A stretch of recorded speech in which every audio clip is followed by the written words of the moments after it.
చాలా రోజుల నుంచి నేను చేస్తున్న తప్పేంటంటే ఆన్లైన్లో కనిపించాలంటే భయం. నాకు ఐడియాస్ ఉన్నాయి, దానికి తగ్గట్టు స్కిల్ ఉంది, కానీ వాటిని ఇంప్లిమెంట్ చేయాలంటే మాత్రం భయం. ఇంట్లో వాళ్ళు ఏమంటారో, పక్క వాళ్ళు ఏమనుకుంటారో అనేసి.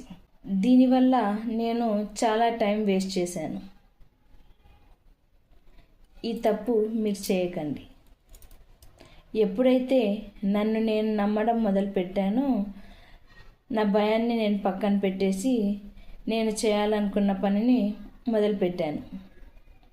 అప్పుడే నాకు అర్థమైంది, నాకున్న ఐడియాస్కు, నా స్కిల్కు ఆన్లైన్లో చాలా వాల్యూ ఉందని. మీ ఐడియాస్ని ఇంప్లిమెంట్ చేసే ప్రాసెస్లో మీ భయాన్ని పక్కన పెట్టి ముందుకెళ్ళండి. మీరు కూడా నాలాగే భయపడుతున్నారా? నాలాంటి తప్పే మీరు కూడా చేస్తున్నారా? అయితే కామెంట్ చేయండి.